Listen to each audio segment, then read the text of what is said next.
Here we are, another Tuesday. Christian didn't come again, as expected. How did I do? Well, I got zone 2, but just outside zone 1. Only just, though. And I've never done this before, and I probably won't do it again either.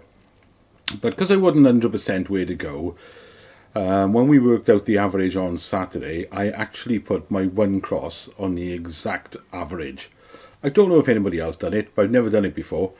And like I said, I'll probably never do it again, but that cross there of mine is the exact average that we had on Saturday. And to be fair, I think my original cross, which was further to the left and down, was actually closer than where I want the average of. So I might have scraped into zone 1 if I'd stuck with my original cross, because I was further to the left. So I haven't looked at the judging yet, because the results have only just come up. So let's have a look, see what they did. Alright, here's what the judges did then. 8 judges this week. Looks like it's a full house. 7 of them are over here. And you'll notice one of the judges has gone over here to the right. Now, we had a cross like that on Saturday, which I took out before I did the average. Because I said for anybody to go over that far, for the winning one to be over that far, then the judges would have to have gone even further to the right. And that couldn't have happened, could it? But I'm assuming they would have taken that cross out on the right hand side, because it is a bit wayward compared to where all the others are. Everybody else seems to have gone this area, don't they? But that one cross is dragging that one over there. So they're bound to take that out. Let's have a look, see what they did. Yeah, they did. They just took the one cross out, Leo Donnellan's cross out. That was the one that was a bit astray over here, which is one of those ones I suppose you'd say that you can't see through your own eyelids. Because it didn't make sense that it would be up there. So what do I think of that then? Wow, the cluster's not bad really, is it? I mean, if you look at how wide the field of view is from both these players, because how far this player in white is away from the ball, and yet it's still quite a narrow band. So to be fair, I think the judging was pretty. It was consistent. We might not agree with where the winning cross was, but at least the judging was consistent in that they were all roughly in the same area. Right, let's have a look at this nightmare of a cross this week then. Actually, what I should have said was nightmare of a picture, but I've put a cross in there, so I was probably right to be a nightmare of a cross. I'm not sure about this. I've moved this cross, right, probably about 10 times in the last hour. Because I'm trying to figure out what's going on here. The guy at the back in this latest photo from Brokeback Mountain, he looks like he's looking just over the player in front of him's head, but only just over his head. Now, I would have thought, because he's not reacting to it, the player in the front, that it's going to be further away. But he's looking upwards, isn't he? He's looking upwards just in front of him. So, I don't know. I've drawn lines a couple of times. I've moved it about. If I try and draw lines now from him through my one cross there, I think it's quite close to him because his eyes are sort of looking in slightly different directions, so it must be relatively close.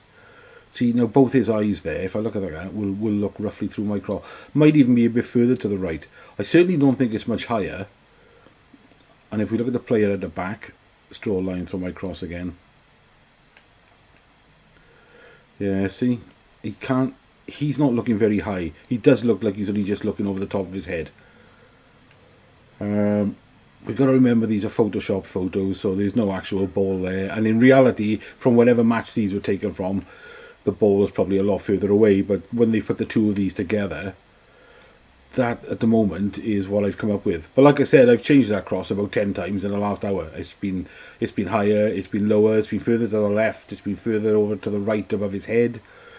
But his head is about 30 degrees away from looking directly at us, so I've tried to sort of take that into some sort of consideration by drawing a line up from his nose up there. So that's what that's where I'm at the moment. That's 16291361. I'll put that in the comments. So leave your coordinate this week, and we'll do another average on Saturday. But that's where I am on that one, because it's a bit of an odd picture. So I'll probably just play my free ticket again this week. Let's see how we get on, because I don't think we've had a brilliant picture. In fact, the one we've just done, the one we just looked at, was probably the best picture we've had in weeks. So let me know how you got on in the comments, guys, because I would imagine quite a lot of you got zone 1. Anyway, as we're all into Revcomps now as well, let's have a look what's on Revcomps this week, because there was a load of new cars went on there last night. One thing to note that I noticed straight away, there's an Audi RS6 Avant on there, plus £5,000. And it says low odds, and it is low odds, 699 tickets, and I thought, hang on a minute, that doesn't add up. That's going to be bloody expensive tickets if there's only 700 of them and this car's worth about 100 grand.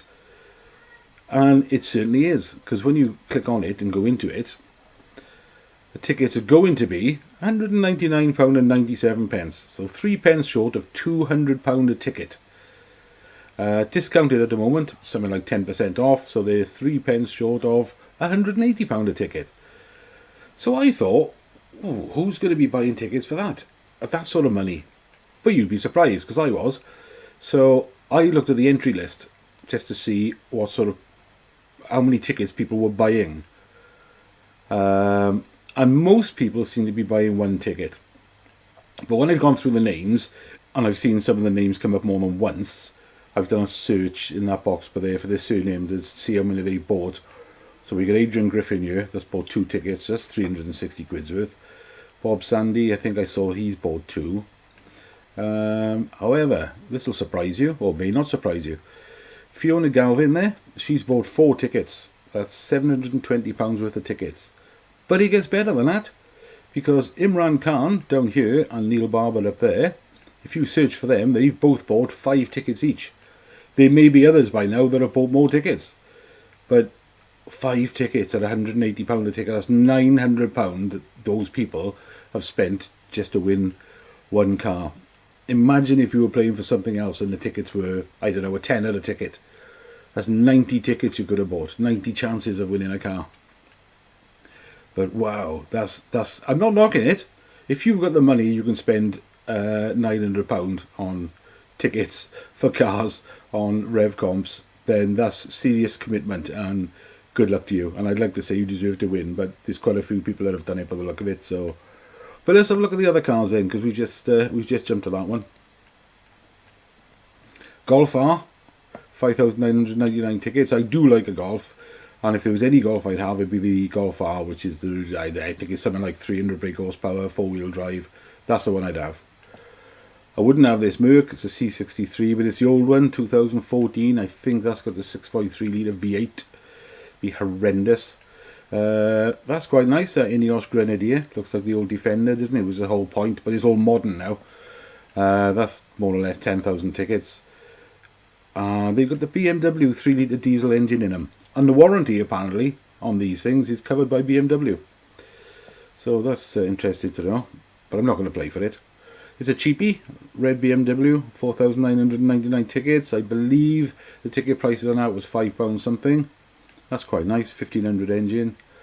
But of course, the one I'm going for is the camper. Now, I did a bit of research to see, just out of curiosity, just to see how many tickets that the camper van and motorhome winners usually buy. And there has been a few where they've only bought 1 ticket.